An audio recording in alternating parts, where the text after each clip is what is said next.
Welcome. सबको मैं फिर से एक बार स्वागत करना चाहता हूँ।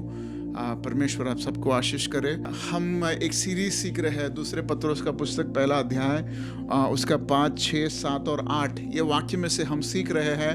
मैं विश्वास करता हूँ आप कुछ सीख पा रहे हैं, समझ पा रहे हैं। आज हम उस सेशन का नेक्स्ट टॉपिक पर आएंगे।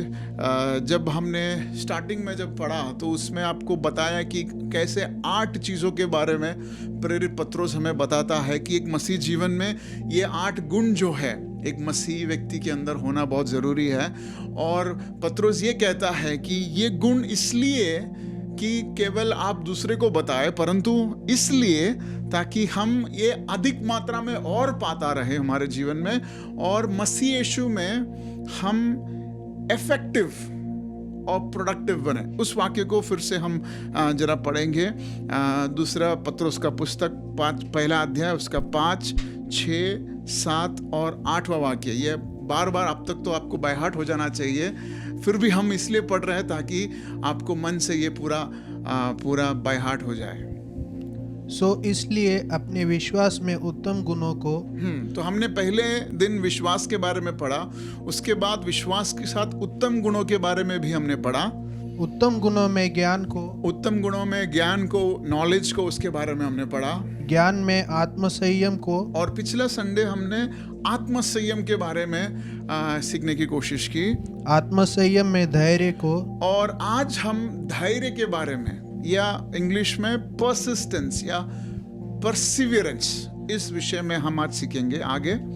धैर्य में परमेश्वर की भक्ति को, भक्ति में भाईचारे को, और भाईचारे में प्रेम को उदारता के साथ बढ़ाते चलो। हाँ, ये प्रेरित पत्रोस कहता है कि ये सब जो 8 बातें, 8 विशेष गुण जो बताए हैं वो आपके जीवन में बढ़ती हुई मात्रा में होनी चाहिए। ऐसा नहीं कि आपको 10% विश्वास, 10% प्यार, 10% परसिवरेंस, नहीं, ये सब 100% आप में बढ़ती हुई उस मात्रा में होना चाहिए करके प्रेरित पत्रोस कहता है। और उसका उद्देश्य भी वहां पे लिखा है। जरा पढ़ेंगे 8वां वाक्य। क्योंकि यदि ये गुण तुम में है, क्योंकि ये गुण अगर हम में है और उनका विकास हो रहा है, और ये गुण अगर बढ़ती हुई हमारे जीवन में बढ़ती मात्रा में आ रही है या हो रही है, तो वे तुम्हें कर्मशील और सफल बना देंगे। तो ये गुण क्या करते हैं? हमें कर्मशील और सफल, मतलब हम जिस भी चीज में हमारा हाथ डालते हैं हम कर्मशील बनते हैं और हमें सफलता प्राप्त होती है।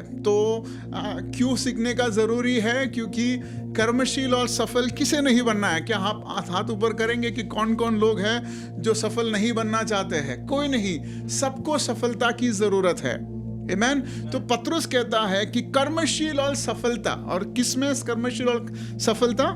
तथा उनसे तुम्हें हमारे प्रभु यीशु मसीह का परिपूर्ण ज्ञान प्राप्त होगा। परमेश्वर यीशु मसीह के ज्ञान में इफेक्टिव एंड प्रोडक्टिव बनना है, सफल और कर्मशील बनना है। तो इसलिए हम इस टॉपिक को सीख रहे हैं। मैं आशा करता हूँ कि अगर आपको इसमें कुछ डाउट है तो आप हमारे YouTube चैनल में हमारे पिछले संडे सर्विसेज में जो भी विषय है उसको आप फिर से सुन सकते हैं। हम जैसे यहाँ पर प्रचार हो रहा है, इसे हम रिकॉर्ड करके हर संडे को हम YouTube में पोस्ट करते हैं, ताकि इसलिए नहीं कि हमारे व्यूज़ बढ़ जाए, इसलिए कि देखने वाले जो है आशीषित पाए। क्योंकि ये सब किसके लिए लिखा है? ये पत्रुस ने चंद विश्वासियों के लिए नहीं लिखा है। पवित्र आत्मा प्रेरित हम तक ये बुक इसलिए पहुंचा है ताकि हमें भी इस विषय पर लाभ उठा पाए। आमीन। तो इसलिए for if you possess this qualities in increasing measure, they will keep you from being ineffective and unproductive in your knowledge of Lord Jesus Christ. यीशु मसीह के ज्ञान में सफल और कर्मशील हमें बनाएगा। तो इस विषय के बारे में मैं ज़्यादा नहीं बताना चाहूँगा, ऑलरेडी आप सुन चुके हैं। तो आज हमारा विषय, आज हम अगले 20 से 30 मिनट हम जिस मुद्दे पर बात करेंगे वो है परसिवियरेंस। क्या है? धैर्य, परसिवियरेंस या परसिस्टेंस। तो धैर्य जो है ये साधारण सा शब्द है। हमने कई बार इस विषय पर, या लोगों ने अपने बातों बातों में हमने कई बार इस शब्द को दोहराया होगा कि धैर्यवान होना है, डरना नहीं है, हमें धीरज रखना है। लेकिन इसका एक डीप अंडरस्टैंडिंग भी है। तो प्रेरित पत्रुस जब कहता है तो वो नहीं कहता कि केवल धैर्य बन जाओ, मतलब किसी से डरो नहीं, उस विषय पर पत्रुस नहीं कह रहा। पत्रुस ये नहीं कह रहा है कि आपको किसी से डरने की जरूरत नहीं है। पत्रुस ये नहीं कह रहा कि आप एकदम निडर बनकर आपके जीवन को आगे बढ़ाना है, उस विषय पर पत्रुस नहीं कह रहा। पत्रुस उसे इंग्लिश में परसिस्टेंस लिखा है, मतलब कंटिन्यूड एफर्ट। इंग्लिश में परसिस्टेंस का मीनिंग है कंटिन्यूड एफर्ट टू डू और अचीव समथिंग डिस्पाइट डिफिकल्टी। मतलब हमारे जीवन में कुछ भी चीज जो है आसानी से नहीं मिलती। अगर कोई है जो सफलता आसानी से पाया है, क्या आप अपना हाथ ऊपर कर सकते हैं? नहीं, कोई नहीं है ऐसा जो आसानी से कुछ भी चीज हासिल किया हो। अगर एक व्यक्ति ने कुछ चीज अपने जीवन में हासिल किया है तो वो परेशानी के साथ है, वो मेहनत किया होगा, उसके पीछे उसका काफी सारा एफर्ट्स लगा होगा। आप जब राइट ब्रदर्स के बारे में जब हम सीखते हैं, जो सबसे पहले विमान को बनाया, जो सबसे पहले फ्लाइट को बनाया, जो हम अभी एरोप्लेन देखते हैं, उसको पहले बनाने वाले व्यक्ति का नाम है राइट ब्रदर्स। और वो जब इस सोच में पड़े, उस समय तक किसी ने भी हवाई जहाज को बनाया नहीं था, लेकिन वो इतने परसिस्टेंट थे, वो उनमें इतनी परसिवियरेंस थी, वो इतना लगातार मेहनत किया। 1000 लोगों ने उसके विरुद्ध बोलने के बावजूद उसने क्या किया? मेहनत किया। उन दोनों भाइयों ने जमकर मेहनत की और सफलता प्राप्त हुई। तो आप इस दुनिया के कितने भी इन्वेंशंस देखेंगे, आपके जीवन में भी देखिए, हर उस चीज जो आपको सफलता की ओर ले जाती है कभी भी आसानी से नहीं मिला है। तो प्रेरित पत्रुस यहाँ पे कहता है कि परसिस्टेंस, कंटिन्यूड एफर्ट डालने की बहुत जरूरत है हर उस चीज में। कई बार हमें लगता है कि ये हासिल नहीं होगा तो हम गिव अप कर लेते हैं। ये एक स्वभाव आता है कि 2 दिन मेहनत किया, तीसरे दिन में सफलता प्राप्त नहीं हुई तो हम अपने आप को दोषी ठहरा कर या लोगों को दोषी ठहरा कर हम हार मान लेते हैं। पवित्र आत्मा हमें ये कह रहा है कि ये स्वभाव जो है, persistence, continued effort even after difficulty, हम आगे बढ़ने को जो परसिस्टेंस है वो हमारे अंदर होना बहुत जरूरी है। जैसे एक व्यक्ति के अंदर विश्वास होता है, जैसे एक व्यक्ति के अंदर परमेश्वर की अच्छा स्वभाव होता है, जैसे एक व्यक्ति के अंदर ज्ञान बढ़ता है, उसी तरह ये परसिवियरेंस, ये भी एक क्वालिटी है। वो क्वालिटी हमारे अंदर होना बहुत जरूरी है। तो ये आसान बात नहीं है, क्योंकि एक चीज पर इंतजार करना, एक चीज पर मेहनत करना, हमारे बीच कई सारे लोग हैं जो 4-4 से 5-5 साल पढ़ाई करके वो अपना कोर्स कंप्लीट किया है, तो उनको अगर आप पूछेंगे तो वो बोलेंगे आसान नहीं था। अगर कोई शॉर्टकट था तो वो जरूर वो शॉर्टकट ले लेते, लेकिन शॉर्टकट अवेलेबल नहीं है, वो मेहनत करना पड़ा उनको, सबको। लेकिन वो मेहनत हम बीच में कब रोकते हैं? जब हमारे अंदर ये परसिवियरेंस, ये परसिस्टेंस या ये दृढ़ता नहीं है। हिंदी में इसका ट्रांसलेशन है दृढ़ता। तो आज हम परमेश्वर से कहेंगे, परमेश्वर मैंने जो निर्णय लिया है उसमें मैं दृढ़ रहना चाहता हूं। मैं जो निर्णय लिया है मसीह यीशु के पीछे चलने का, उस पर मैं दृढ़ रहना चाहता हूं, मैं चाहती हूं। तो ये दृढ़ता कौन देता है?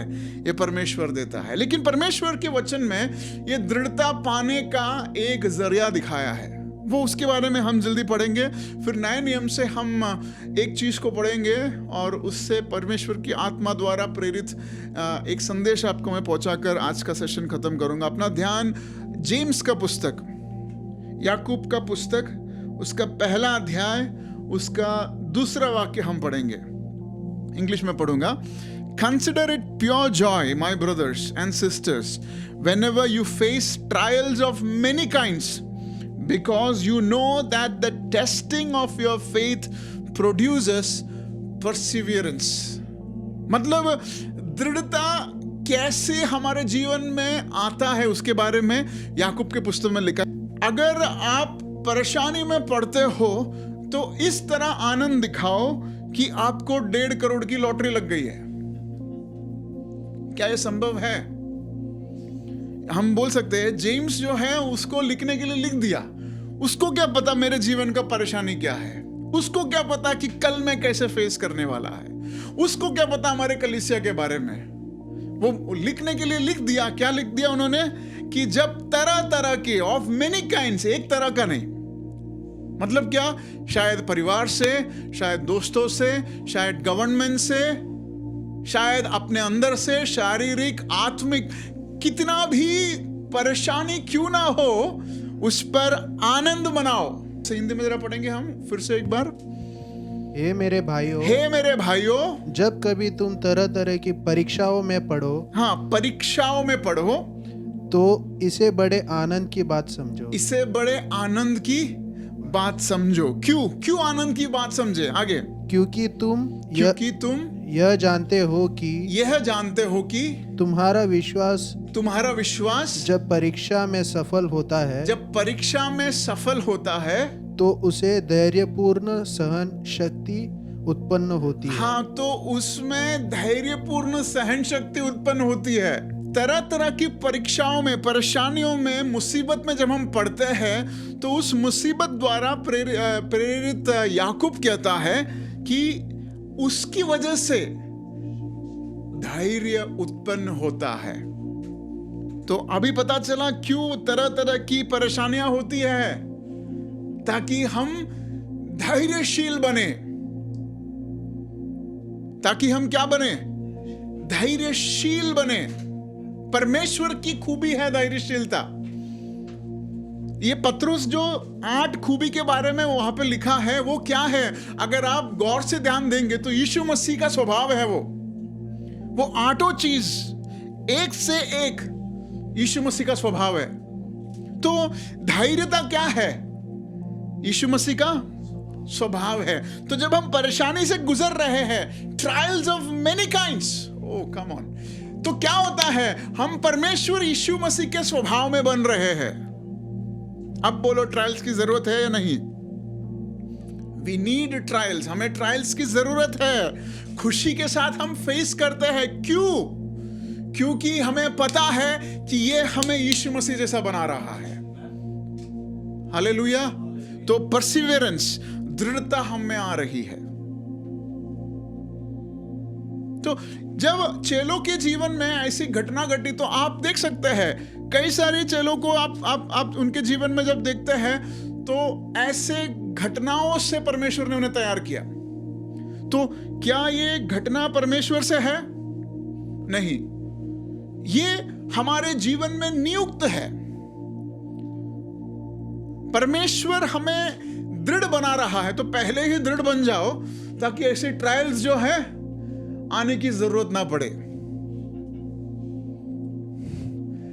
परसिवियरेंस, तो ये स्वभाव जो है आपको परमेश्वर के हित में बनाता है। आपको धैर्य देने के लिए मैं एक वाक्य आपके लिए पढ़ना चाहूंगा। इब्रानियों का पुस्तक, the book of Hebrews, chapter number 10, 10वां अध्याय, और उसका 32 से हम पढ़ेंगे। जरा ध्यान से पढ़िएगा। जिस तरह से परेशानियों को, ट्रायल्स को चेले लोग या परमेश्वर के चाहते मसीह चेले लोग ने क्या अनुमान लगाया, उसके बारे में हम जरा पढ़ेंगे। उसका इंग्लिश में मैं पढ़ूंगा। The book of Hebrews chapter 10 versus 32। Remember those early days after you have received the light, मतलब आप परमेश्वर यीशु मसीह को पाने के बाद तुरंत के उस दिन के बारे में जरा ध्यान दो।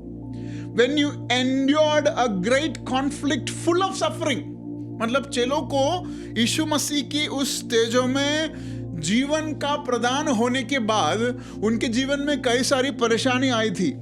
Sometimes you were publicly exposed to insult। जरा उसका 23वां वाक्य हिंदी में पढ़ेंगे। तब कभी तो सब लोगों के सामने तुम्हें अपमानित किया गया। हाँ, तो ये चेले लोग परमेश्वर यीशु मसीह के तेज को पाने के बाद कई बार क्या हो गया? अपमानित किया गया। They were insulted in public. कोई है जो परमेश्वर यीशु मसीह की वजह से पब्लिकली इंसल्ट किया गया है? तो वो परमेश्वर में खुशी मनाओ, क्योंकि आप परमेश्वर के चेलों के साथ सहभागी बन रहे हैं। आपको वो दृढ़ बनाया है।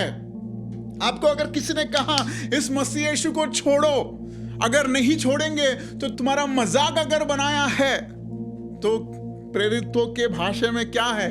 खुशी मनाओ, क्योंकि ये आपको क्या बना रहा है? दृढ़ बना रहा है। ये आपको मसीह यीशु के स्वभाव में बना रहा है। He is making you in the likeness of Jesus Christ. आगे जरा पढ़ेंगे। Sometimes you are publicly exposed to insult and persecution. सिर्फ इंसल्ट ही नहीं, आगे क्या? और सताया गया। और सताया भी गया है। रात को आपके घर के इलेक्ट्रिसिटी का लाइट बंद किया, आपको रेशन में खाना नहीं दिया, आपको अपने ग्रुप से अलग किया, आपके घर के सामने आग लगाया, आपके घर के ऊपर पत्थर मारे। ये सब हुई हुई बातें हैं। यहां पे क्या लिखा है?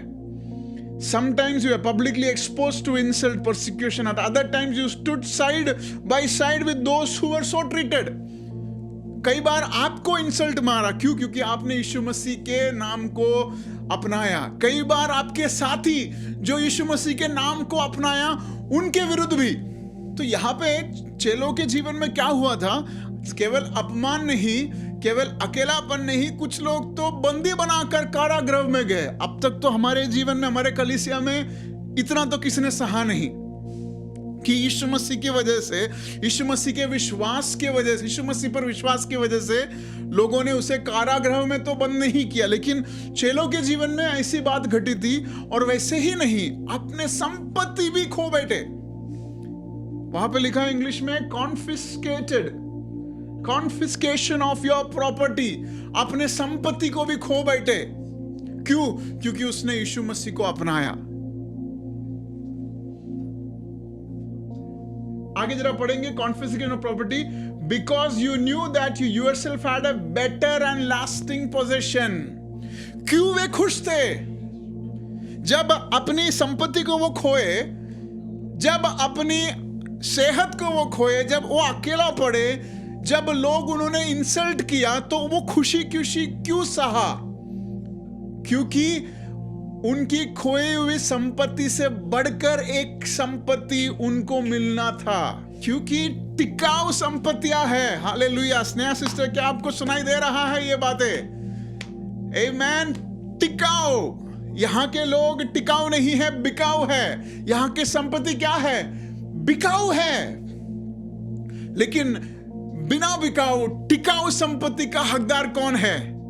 मैं और आप, जिसने यीशु मसीह को अपना उद्धारकर्ता माना है। तो यहां पर चेले लोग खुश क्यों हैं? जब उसने अपनी संपत्ति अपने आंखों से जाते हुए देखा, तब भी निराशा क्यों नहीं आई?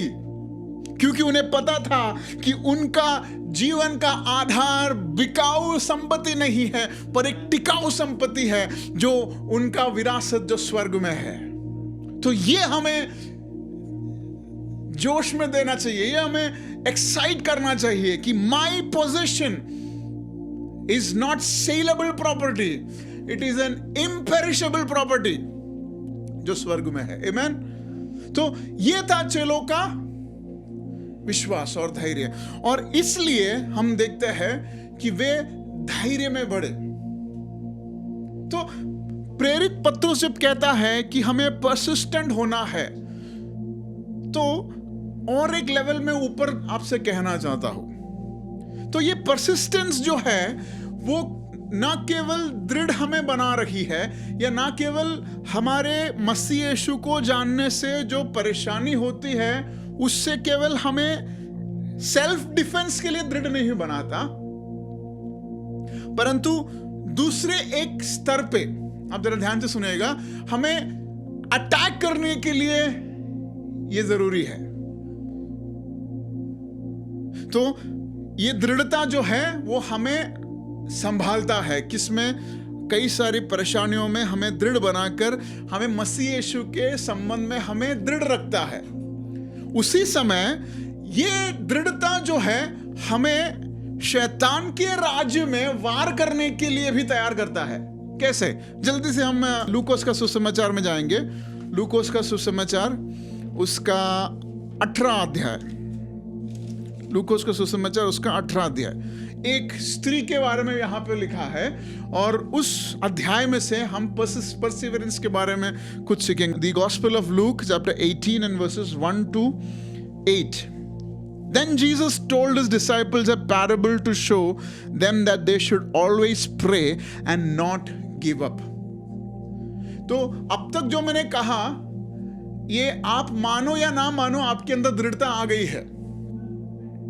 आमीन। लेकिन अभी जो मैं आपको कहने जा रहा हूं वो आपको इसलिए ताकि आपकी जिम्मेदारियों का एहसास आपको होना चाहिए, इसलिए मैं आपको ये कह रहा हूं। ये दृढ़ता की वजह से क्या हासिल होता है उसके बारे में यहां पे हम सीखने की कोशिश करेंगे।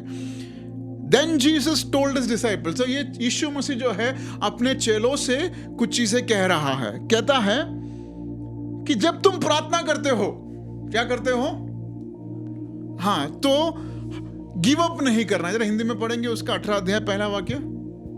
फिर उसने उन्हें यह बताने के लिए कि वे निरंतर प्रार्थना करते रहे और निराश न हो। हाँ, निरंतर प्रार्थना करते रहे और निराश न हो यह दृष्टांत कथा सुनाई। मतलब इंग्लिश में लिखा है always pray and not give up.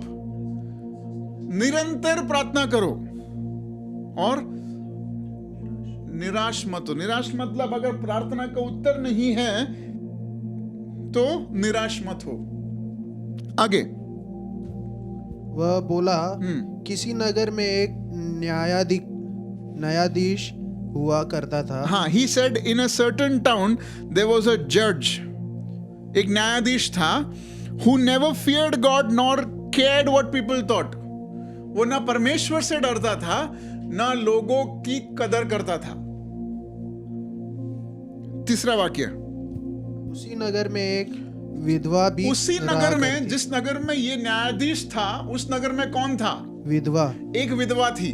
आगे, और वह उसके पास बार बार आती और कहती, और वो विधवा जो है इस न्यायाधीश के पास बार बार आती और कहती, देख मुझे मेरे प्रति किए गए अन्याय के विरुद्ध न्याय मिलना ही चाहिए। हाँ, कि मेरे विरुद्ध जो है अन्याय हो रहा है और उस अन्याय के विरुद्ध क्या होना चाहिए? मुझे न्याय मिलना चाहिए। आगे, सो एक लंबे समय तक, हाँ, ये लंबे समय तक, मतलब हम परसिवरेंस के बारे में, दृढ़ता के बारे में सीख रहे हैं। तो लगातार ये स्त्री जो है इस न्यायाधीश के पास आती है, कहती है कि मुझे न्याय मिलना चाहिए। और सो एक लंबे समय तक वह न्यायाधीश आनाकानी करता रहा, पर आखिरकार उसने अपने मन में सोचा, न तो मैं परमेश्वर से डरता हूँ और न लोगों की परवाह करता हूँ, तो भी क्योंकि इस विधवा ने मेरे कान खा डाले हैं, सो मैं देखूंगा कि उसे न्याय मिल जाए, ताकि यह मेरे पास बार बार आकर कहीं मुझे ही ना थका डाले। तो ये कौन है? ये एक विधवा स्त्री है और यहाँ पे लिखा है कि वो कमजोर है। क्यों कमजोर है? क्योंकि उसके विरुद्ध कई सारे लोग हैं जो उसके खिलाफ उठे हैं। और यहाँ पे एक न्यायाधीश के बारे में है, उसका खूबी क्या है कि वो परमेश्वर से डरता नहीं है और लोगों की कदर नहीं करता। लेकिन एक अच्छी खूबी है इसमें, क्या? कि वो न्याय के पक्ष में है। इसलिए हम देखते हैं कि वो स्त्री के लगातार बार बार उसके सामने जाकर गिड़गिड़ाने से, वो जो परमेश्वर से डरता नहीं था, जो लोगों की कदर नहीं करता था, उसने क्या किया? उसने न्याय का पालन किया। और वहां पे इंग्लिश में इस तरह लिखा है, I will see that she gets justice so that she won't eventually come and attack me. क्या कहता है कि मैं उसे न्याय दूंगा ताकि वो मुझ पर आके वार ना करे। मतलब ये अटैक की बात कहां आई? अब तक तो ये स्त्री है जो अपने घर से शायद बाहर है, अपने घर के लोग उसके विरुद्ध है, अपने शायद पड़ोसी उसके विरुद्ध है, अपना जो कहने वाले लोग उसको शायद अकेला रखा होगा। तो उसके लिए सबसे बेहतरीन आश्रय कौन है? एक परमेश्वर से ना डरने वाला, मनुष्य से ना प्यार प्रीति रखने वाला एक व्यक्ति है उसका आखिरी आश्रय। मतलब ये स्त्री की जरा सिचुएशन सोचिए। लेकिन उस कहानी से यीशु मसीह क्या बताना चाहता है? She was persistent. वो उसके अंदर दृढ़ता थी कि मैं इस विषय को हासिल करके ही रहूंगी। उसने गिव अप नहीं किया। उसने कहा कि मैं और किसी के पास नहीं जा सकती। मुझे अगर न्याय मिलना है तो किससे मिलना है? इस याजक से या इस जज से मिले, इस न्यायाधीश से मिलना है। और न्यायाधीश क्या कहता है कि I am scared of her that he शिल अटैक मी। मुझे डर है कि वो मुझे अटैक ना करे। मतलब क्या? ये परसिस्टेंस जो है एक मसीह जीवन में हमें इसलिए जरूरत है ताकि हम हमारे हक के चीज को पा सके। क्योंकि ये विधवा स्त्री को अपना हक जो है वो हक ना मिलना उसके जीवन का प्रॉब्लम था।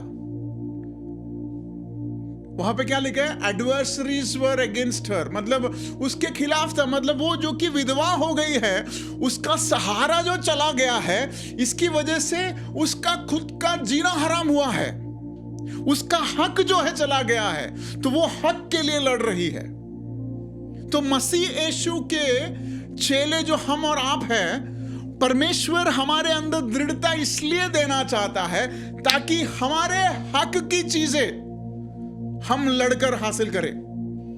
अब ये लड़ने झगड़ने की बात क्या है? मैं आपको हथियार उठाने की बात नहीं कर रहा हूं। प्रार्थना में लड़कर हमारे हक की, हमारे घरों में जो हमारी हक की है वो हासिल करने के लिए परमेश्वर हमें कह रहा है। मतलब क्या?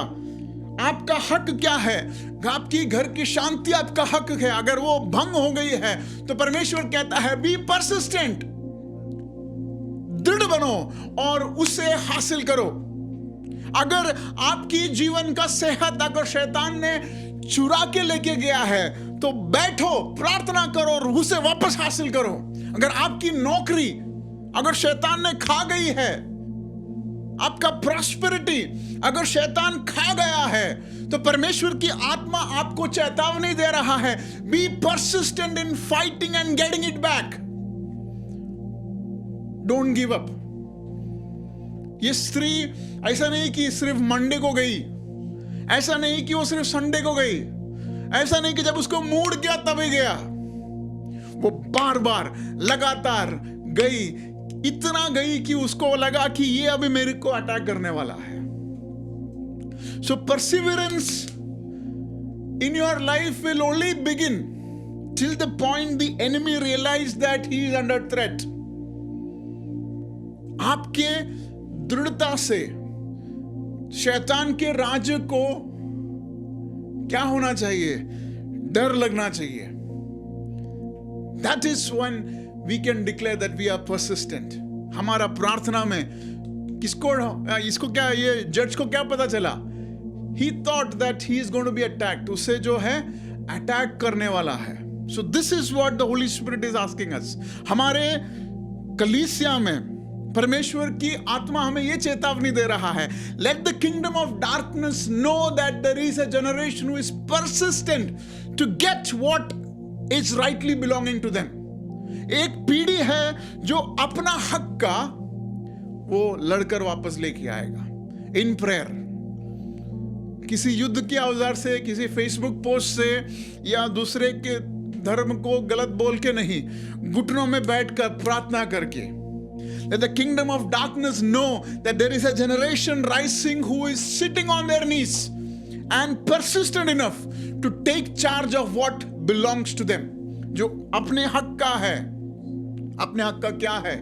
आपको पता है आपके हक का क्या है? आपको पता है कि आपके परिवार में आप क्या खो चुके हैं? आपको पता है आपके जीवन में क्या कमी है? आपको पता है आपके शहर में क्या कमी है?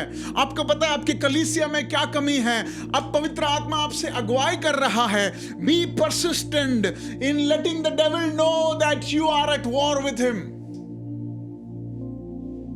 और तब तक हम नहीं रुकेंगे जब तक कि जस्टिस हासिल हो, जब तक कि हमारे हक का हमारे हाथ में ना आए। आमीन। तो इसलिए प्रेरित पत्रुस हमें कहता है ये दृढ़ता हमारे अंदर बहुत ही ज्यादा जरूरी है। परसिस्टेंस, ये जो है आप ज़ाकैयस के जीवन में ना 19वें अध्याय में ज़ाकैयस के जीवन में भी आप क्या देखते हैं? वो परसिस्टेंट था, यीशु मसीह को देखना चाहता था, वो नाटा था, लेकिन उसकी कमजोरी यीशु मसीह के प्रति उसके लगाव को कम होने नहीं दिया। वहां पे लिखा है कि वो उस झाड़ पर चढ़ गया, जो कि वो इतना परसिस्टेंट था कि मैं एक दफा आज यीशु मसीह को देखूंगा। सो परसिस्टेंट इज रिवॉर्डिंग। अगर आप लगातार बिना रुके आप प्रार्थना करते हैं तो जरूर परमेश्वर के प्रॉमिसेस को आप पाओगे।